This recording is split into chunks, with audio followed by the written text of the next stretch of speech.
Hi, welcome to Love and Life's Journey. I'm Chantel, and if you have seen the last couple of videos that I have posted, then you've seen this Farmhouse modular mail center that I'm working on, and I will link the video in the card above for this mail center. There's a couple of videos actually for that, so be sure to check those out if you haven't seen them already.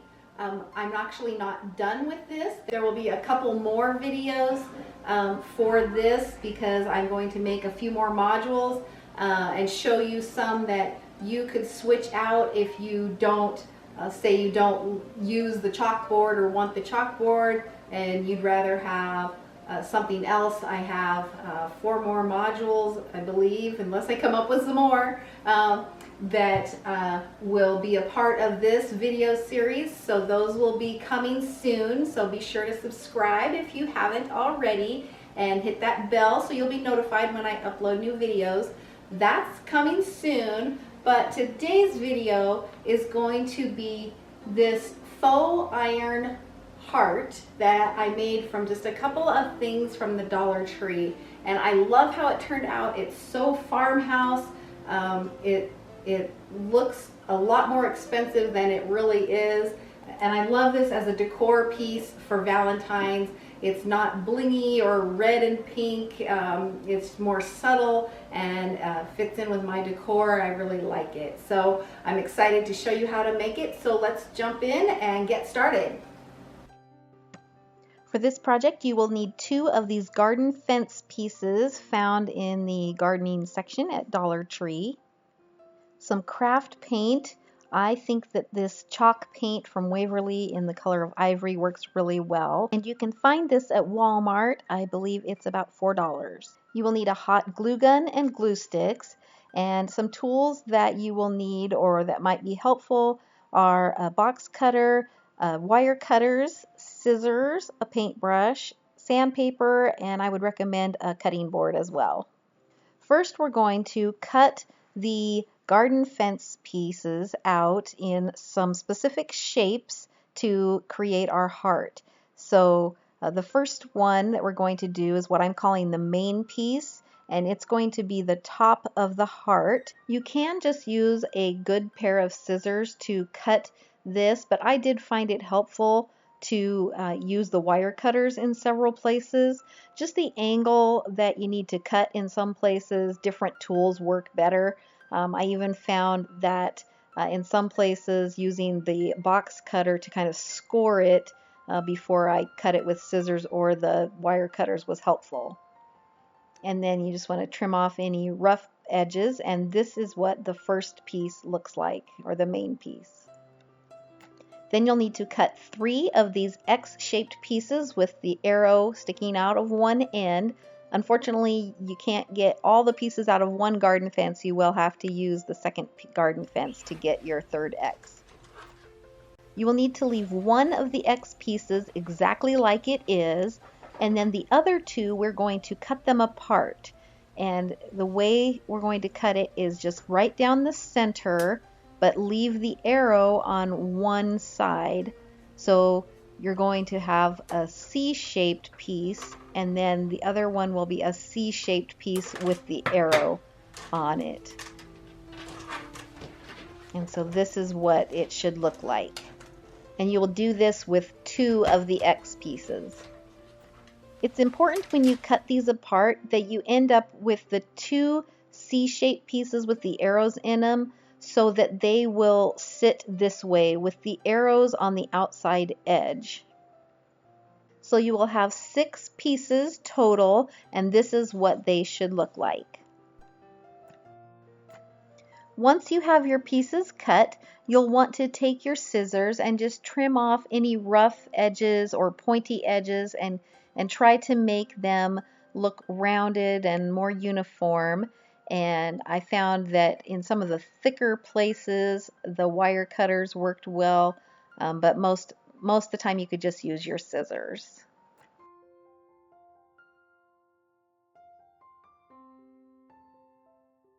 Then just take a piece of sandpaper and sand off any rough edges.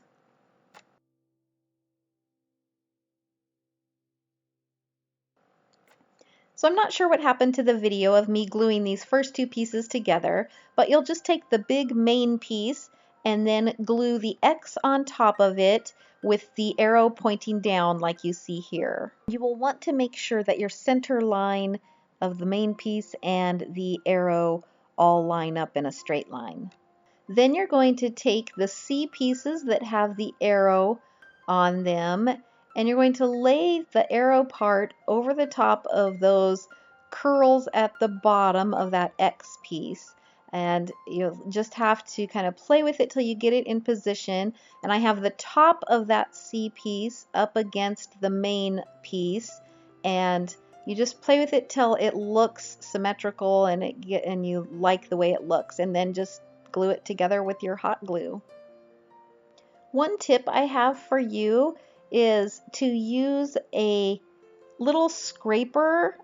I have one from Pampered Chef that I got with some stoneware that I bought. I have several of them, and so I took one and I use this to clean off excess hot glue.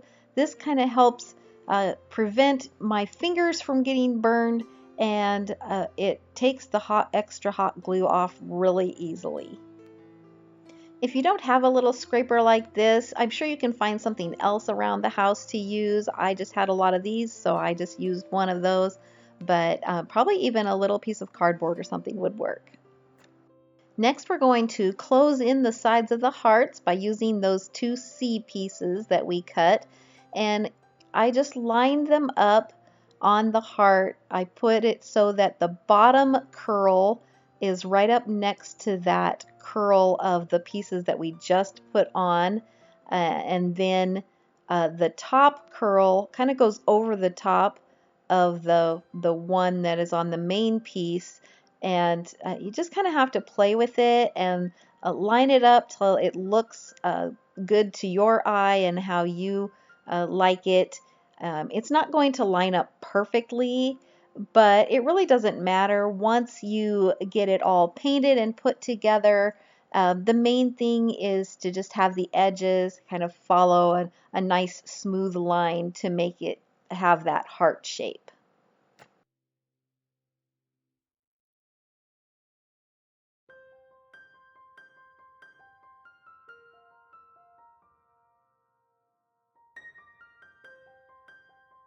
So this is what it looks like once it's all glued together. And then I'm just going to take my chalk paint and just brush the paint all over this piece. And I found that a bristle brush worked better than a foam brush. I felt like I could get into the little cracks and crevices a little bit better with the bristle brush, because I could kind of just push it in there really well without the paint blobbing everywhere. So I'm just going to paint the whole thing. Once that's dry, then I'll turn it over and kind of fill in the edges on the back side. You don't have to paint the back side completely, but it will help the edges be painted if you turn it over and paint it from the back side. I did find that about halfway through, I needed to turn it over and clean up any drips on the front so that you don't get any blobs of paint, because those will show. So just turn it over a couple of times when you're doing the back side and clean up those drops.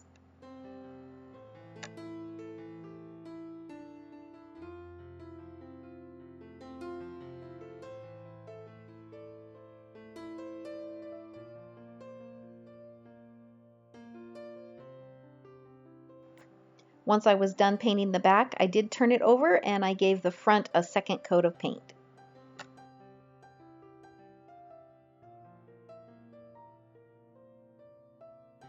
Once the paint was completely dry, I took a piece of sandpaper and I just sanded off a little bit of the white paint in various places so that the black shows through. This gives it an aged look and that farmhouse look, and just makes it look weathered and old, and I just really like that effect.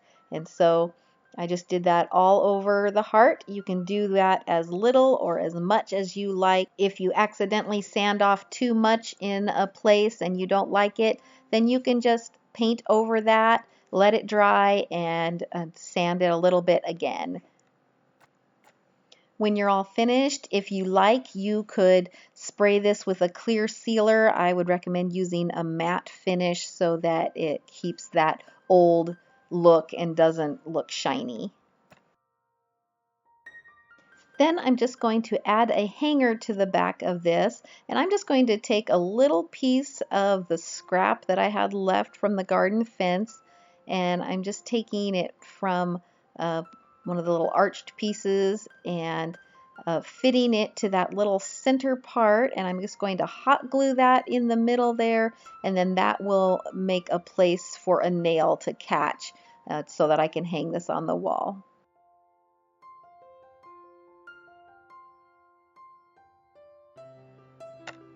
So here it is, all finished and hanging on the wall. I love how it turned out, and it only cost $2 to buy those 2 fence pieces from Dollar Tree. The paint I already had on hand, as well as the hot glue and the other supplies to make it. So for $2, I could not be happier.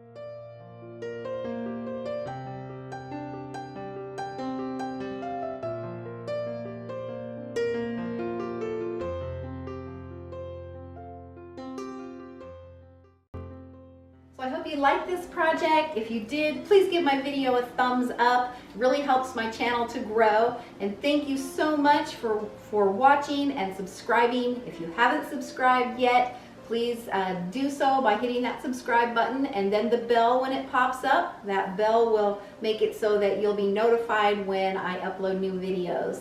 And be sure to check out my video series on this modular mail center. I will be adding to that playlist for my Dollar Tree DIYs. There will be more of these modules to come, and those will be coming soon. So be sure to subscribe. And thanks again for watching, and I'll see you next time. Bye.